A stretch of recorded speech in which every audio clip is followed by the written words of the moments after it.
Hello and welcome back. Um, it kind of feels weird right now because I went through this stage, okay, where I recorded like I don't know, maybe not that many, like 3 episodes of my podcast in 3 days. And then I didn't record anything for a long time. And now I'm back, and I actually, once again, in my own way, I wrote up an episode, okay? And I got a lot of good stuff. I have a lot written down for it. And then I started thinking about something, and I, of course, changed my mind. This will probably still be an episode coming up, but I just wanted to talk about this subject first because it's fresh in my mind. Do I have any notes on it? No. Will I probably end up rambling because I don't have any notes on it or an outline? Yes. But like I said, that's my typical fashion, so we're gonna roll with it. So I actually,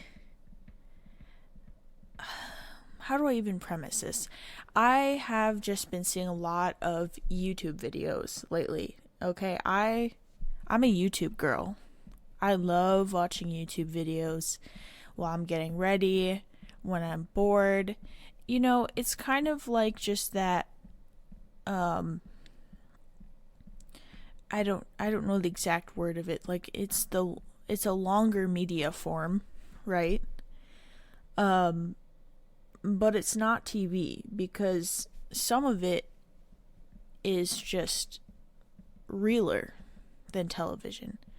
TV shows are nice when you just kind of want an escape or to really indulge in some other world that is not your own. And then sometimes you want relatability, and I feel like YouTube is really good for that. YouTube podcasts are wonderful for that sort of thing.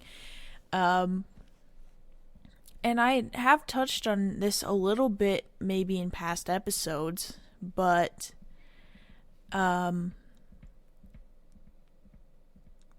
I've just been seeing a lot of videos of, it seems to be particularly women that I see. I know some men probably post stuff like this, or other people post this sort of thing, but I see a lot of women doing it now, and I can understand why. And it's this idea of how to detach, how to not care anymore. And a lot of the advice that I see in videos like this is you should be selfish. You should always be number one in your life. You should always, put yourself first. And I agree with that in a sense, but I also struggle with that. Okay, so me, for example, and I hope maybe some of you can relate to this when I say I'm not a detached person. I'm the opposite of detached. Now, too much attachment, especially in relationships or friendships and things like that, when you're getting into things like being codependent on a person or too heavily reliant on another human being for your own happiness, for your own needs, that's not healthy either. But I almost feel like there's this push for detachment, almost to be like, if you do this, if you detach yourself successfully, when people leave your life, it won't hurt anymore.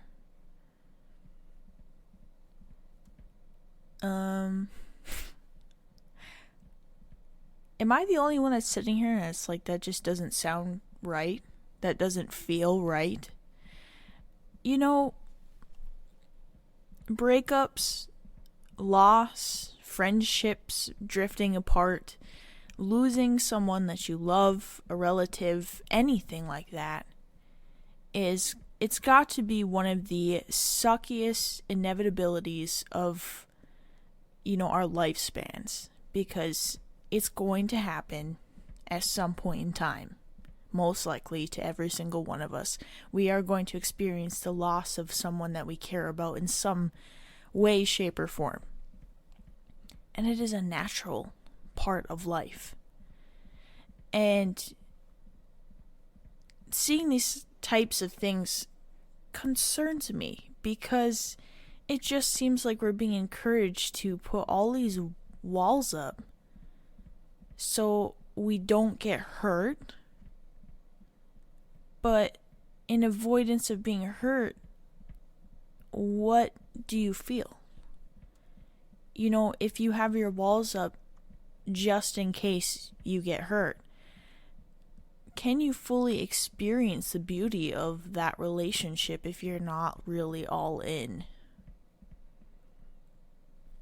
And this is hard. I mean, as someone that's been burnt a lot, and everyone gets burnt, there are points in times where you're like, God damn, I don't want to feel this again. I don't want to go through this again. I don't want to deal with this. I never want to feel like this ever again. Knowing full well that it very well might happen again and again and again throughout your entire life. I get that. But I also know from being burnt, from experiencing hurt, grief, and loss, whether it is in losing someone, through a breakup, a broken friendship, or even in death, you have that really low spot where you're processing everything, where you're grieving the loss of that person.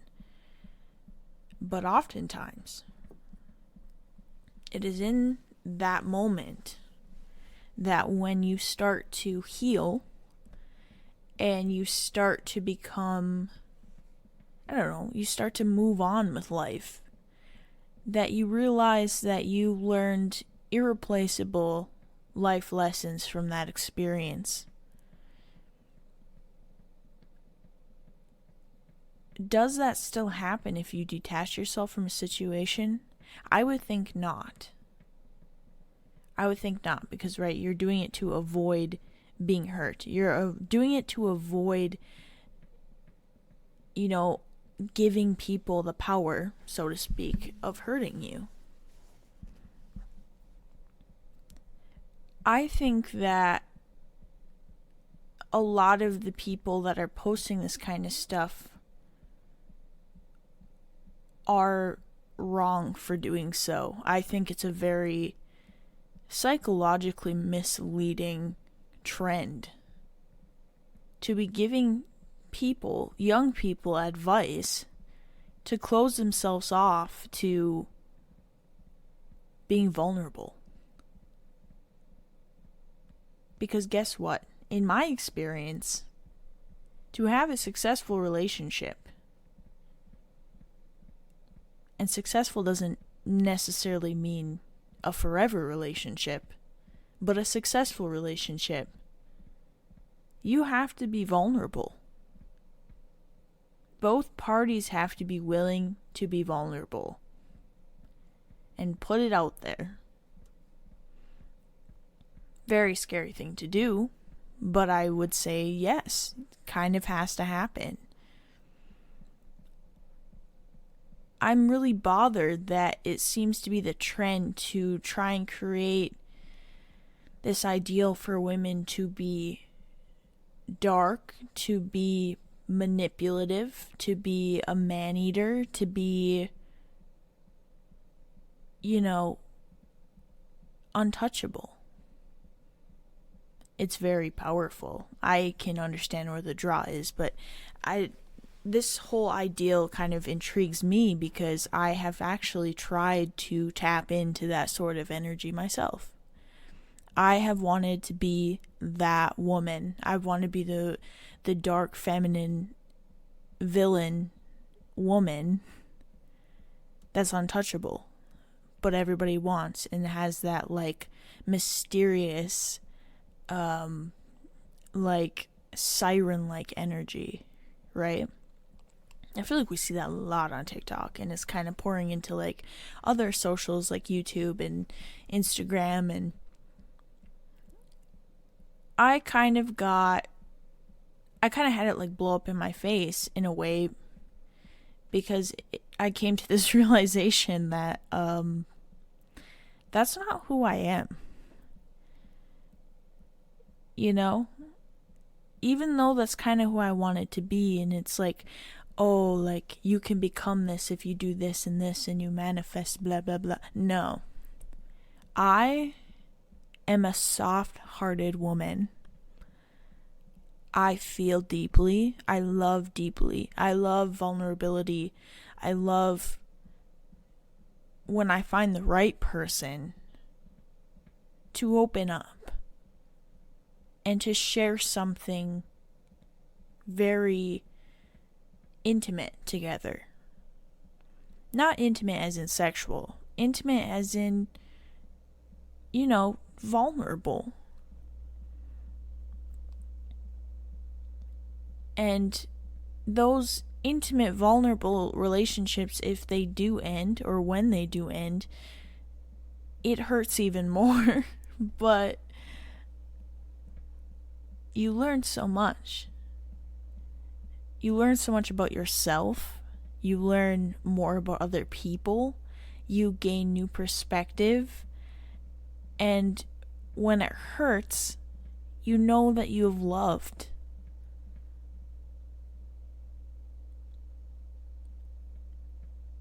And that I had to come to realize is kind of a beautiful thing about life, isn't it?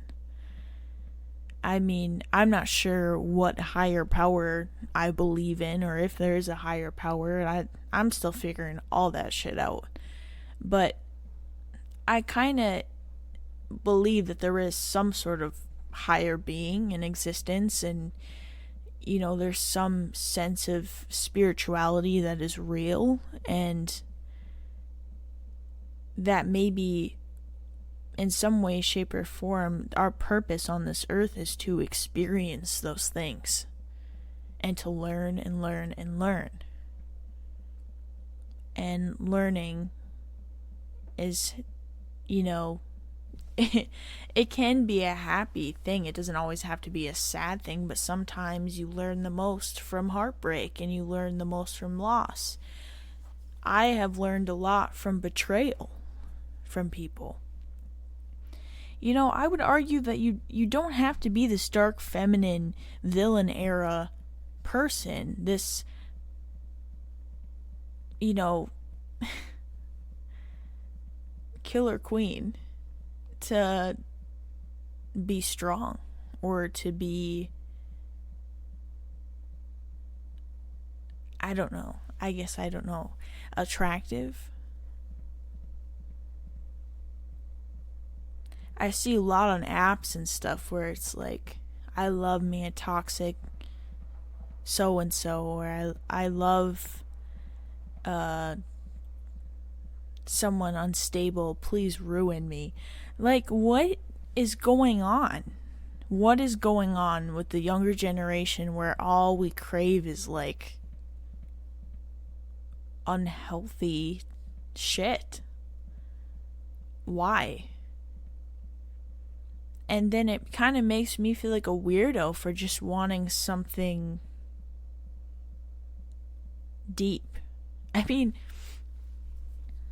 you know, I always wished, and it got me thinking about this because I've mentioned this a few times on my podcast because I'm obsessed with the book series A Court of Thorns and Roses, because I really think there's a whole lot of like deeper stuff going on in the book, and it kind of blew up for its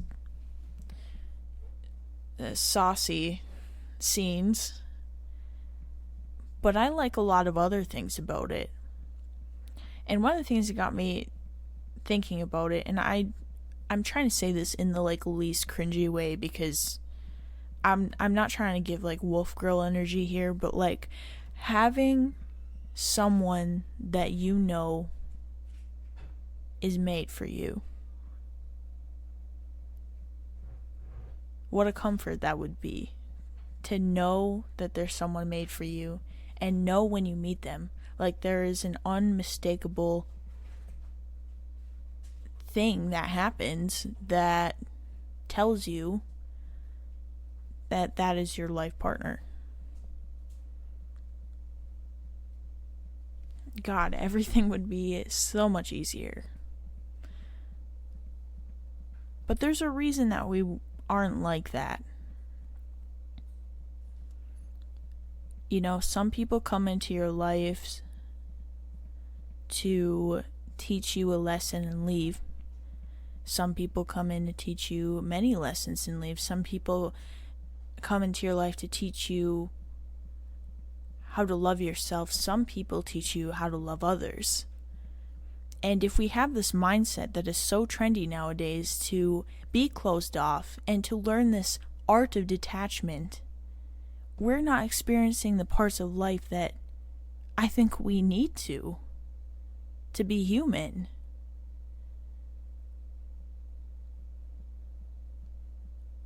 There's something so robotic and depressing to me about something like this. To just detach and never care. And to be playing this game of who cares less. I guess to all my people who are softies and maybe also feel bad about it, it's okay to be soft. It's okay to care. It's okay to love people. It's okay to trust, and sometimes to trust the wrong people, because you learn and you move on.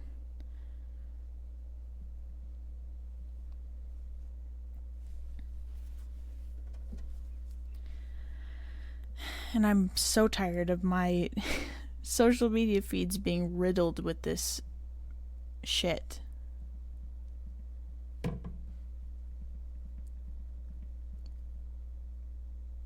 Because I realized that at the end of the day, I just like don't want to be like that. I'm trying to read one right now. This one, and these videos are just absolutely blowing it up. And it kind of scares me. How I mastered detachment and went from anxious to secure.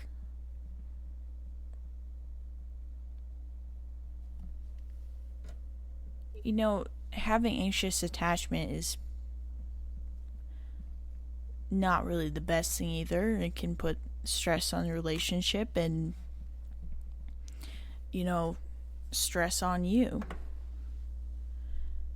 You don't want to be reliant on someone else for your happiness. But it's okay for someone to make your life better. I hope this is making sense. I'm really on a ramble about this. But I recently saw this quote, and it said that real love is when two people help each other love themselves more.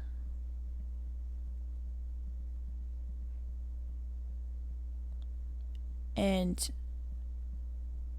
I guess I don't really understand how you can have something like that if you're not opening up to someone. If you're being detached, if you have this kind of man-eater mentality. This also gets me on a whole nother kind of rant, because I also feel like it's the move that if you want to have a bunch of meaningless sex because it's a need that you feel needs to be fulfilled, right? It's okay to do that. in our generation. It's okay to do that. You can sleep with 100 different people, and that's okay.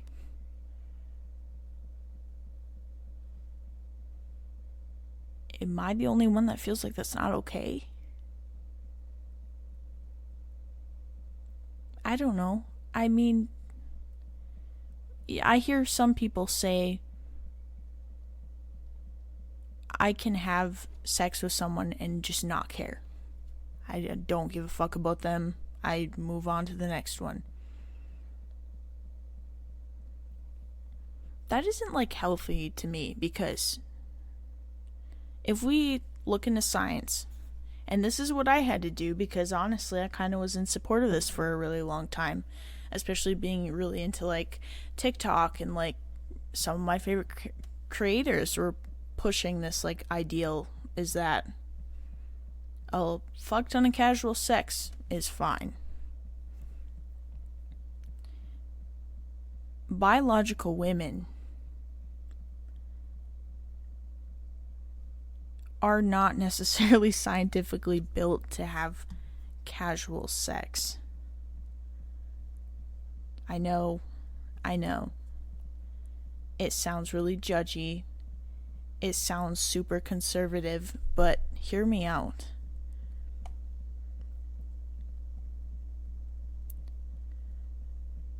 I'm pulling up the information right now. Hold on.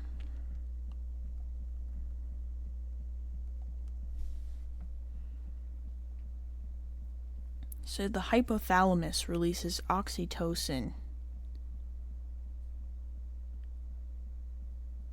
The oxytocin, which is considered the feel-good bonding hormone, is created in the pituitary glands of the brain during sex and then released in the hypothalamus.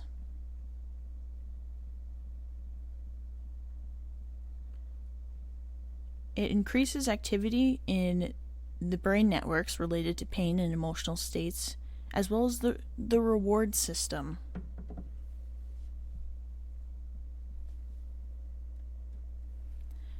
And I actually did see a video on this a while back too, that for whatever reason, whether it's some sort of evolutionary biological reason, the same chemical process doesn't necessarily happen for men. Which might be why women feel they get played by men when they get in situationships with them, have sex with them, they get attached and the man doesn't. Because basically what happens in the man's brain is that the testosterone is boosted and he's not necessarily getting this like flood of emotional attachment chemicals being released in his brain when he has sex with someone. You know, sex isn't necessarily biologically emotional for a man. But when a woman has sex with someone, it releases chemicals in her brain that basically creates attachment. Now, I do believe it, I guess, when some women say that they don't feel attachment anymore, but if I were to take a wild guess, they had to go through many hookups to finally be able to feel this lack of attachment, and basically a whole self-psychological training to teach themselves to not get attached when they have sex with someone, especially if it's good sex. You know, the chemicals that get released in a woman's brain when she has an orgasm is, you know, pretty relative to, I don't know, cocaine. But, so yeah, I mean,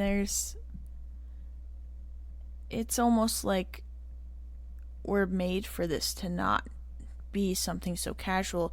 And that's just the scientific side. That's not even talking about the spiritual side. If you're a spiritual person, you know, you're literally sharing something so intimate with someone.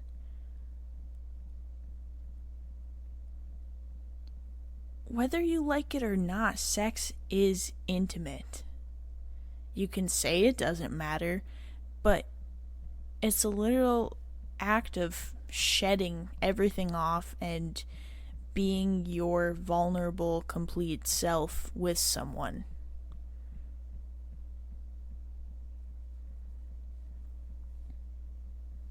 I mean, there's a reason that sex is such a big topic in psychology. You're bearing more than you probably even know to the person that you sleep with.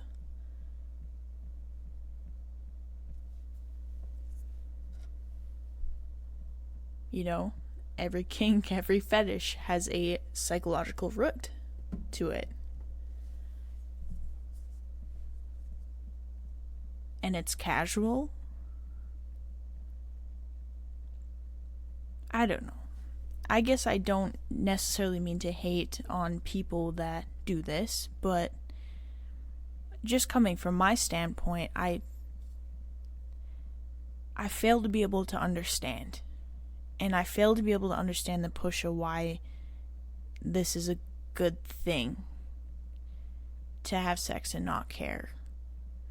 Or to put time into someone and not care. Or to be, with someone and not care if they leave. What's the point, then? What is the point if we're going to eliminate everything about ourselves that makes us human beings? That makes us, I guess, us.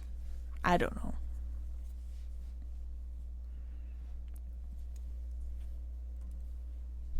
I might actually have to start getting rid of these videos that pop up on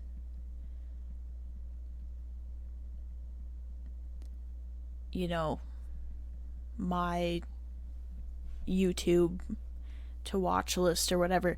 I mean, I feel bad for picking on this video in particular. I'm not going to name who made it, but another thing that doesn't make sense to me is, so this video blew up because it's how she mastered detachment and how she became secure. And then she links a book in the description, How to Become Magnetic.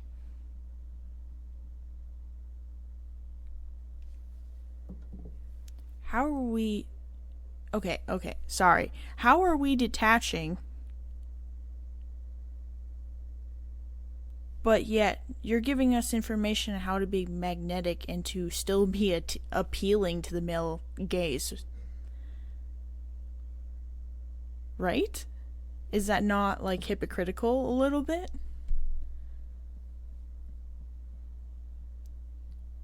Or being her, being that girl?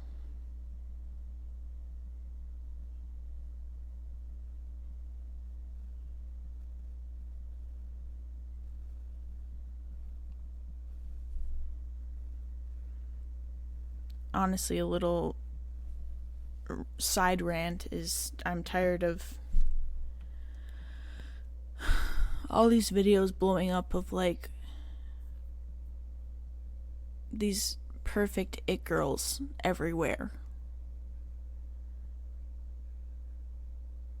I feel like I sound so negative, but it's okay to be an it girl. It's okay to be super aesthetic and do your thing if that's what makes you happy, and that's really how your everyday life looks, which I doubt it does. But if it's really how it looks and how you live and you're choosing to share that, that's perfectly fine. Good for you. I'm happy for you if you're happy. But I finally saw a video that had blown up on my TikTok For You page, and it was a mom of 4 kids, and she posted a video of her and her morning routine, and it was, a morning routine of a mom with 4 kids in a normal household, the non-aesthetic version. And this is someone that isn't an influencer making thousands upon thousands of dollars to have every new trending thing and every wavy mirror and the right lighting and the granite countertops. She was just a normal, middle class, I would say, woman And it was so refreshing. You know, it was so refreshing because how many of us look at those people, and even though they're spreading all this shit about positivity and being the best version of yourself and all this stuff, but they are privileged to make it their life to be the it girl. They are privileged where all they have to do is make this content to get their money so they can continue living in their polished, pristine apartment and go do Pilates every morning so they can look the way they do, and to buy the most expensive skincare, or to have the most expensive skincare sent to them for free because of who they are. Normal, everyday people don't get that privilege. People like me don't get that privilege. People who are paying off school, who are paying off loans, families that are in credit card debt, they don't get to live that kind of lifestyle. And then they're made to feel bad that they don't get to live that kind of lifestyle, or that if they were living their best lives that they would be living that kind of lifestyle.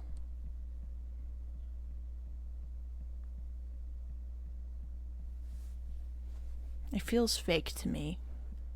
Do I still watch those videos sometimes? Yes, I do. Do I wish I was that girl sometimes? Absolutely, I do. But I'm not.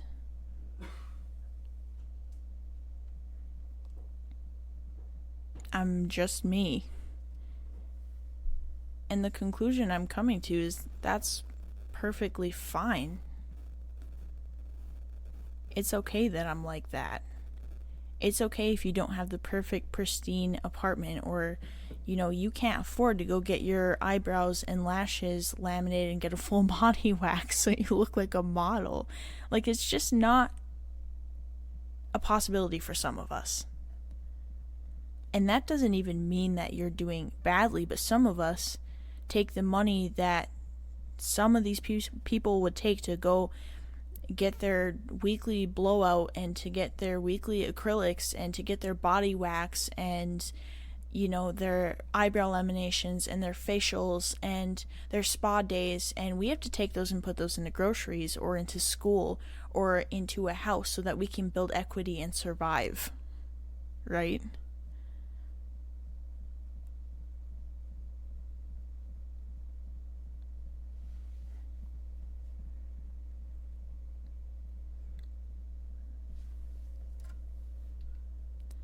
I feel like this turned into a whole big social media rant. But I warned you guys, I went off script for this one, so this was bound to happen.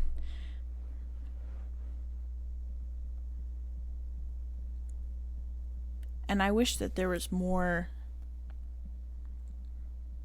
I guess I wish there was more of a place for people on medias like TikTok,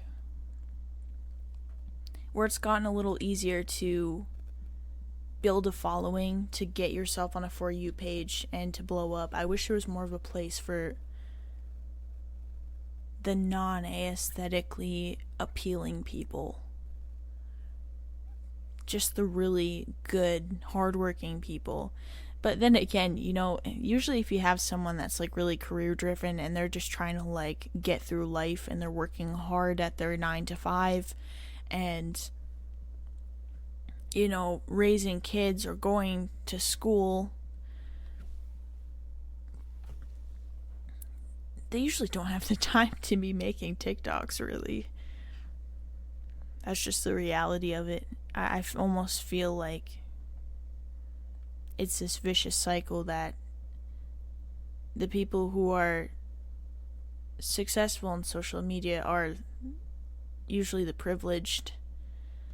And what I have found is that I like the influencers that started from a life like mine, I respect those influencers a lot more, and I tend to take a liking to them more because, you know, there's an understanding there of their blessings. And then I see other influencers and I see, you know, their parents' houses where they grew up and stuff, and I'm like, holy shit, like, they were set up to do this. They were getting the top of the line skincare and, you know, the name brand clothes years and years and years ago. They were set up and privileged enough where they could just have this aesthetic that people enjoy watching. And to me, it just, there's a sense of bitterness there. And I don't know if that means I need to do more work with my therapist or something, but to me it's a sense of bitterness because it feels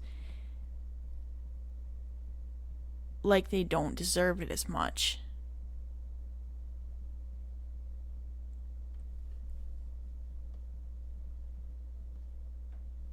You know, I definitely don't want to be on my podcast spreading hate to anyone or, you know, hating on someone for being successful, but it, you know, it does give me those feelings sometimes.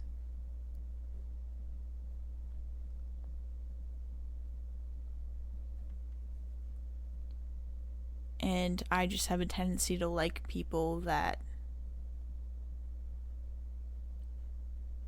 came from beginnings like mine, or,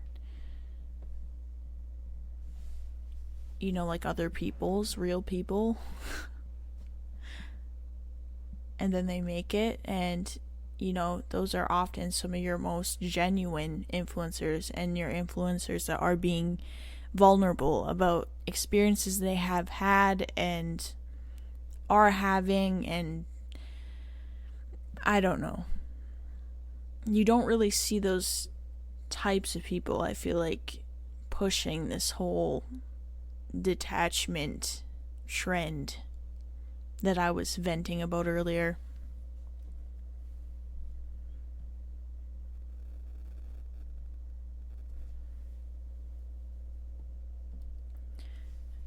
And honestly, I know this episode is kind of short for me, but we are already right around like 40 minutes here. So I actually think I'm going to kind of tie it together here and just say this. If you, once again, are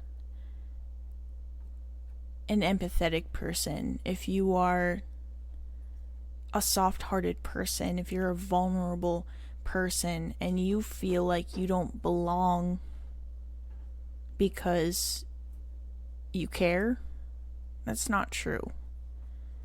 You're just a rare person. Especially if you've been hurt multiple times and you continue to care and be a soft-hearted person, you are needed in this world just as much, if not more, than someone that is this dark feminine figure.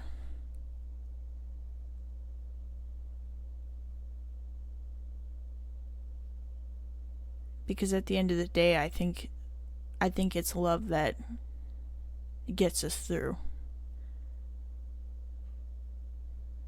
So don't be afraid to keep loving. Thank you for listening. I'm glad you're here. I hope you guys have a wonderful week, and I will see you next time.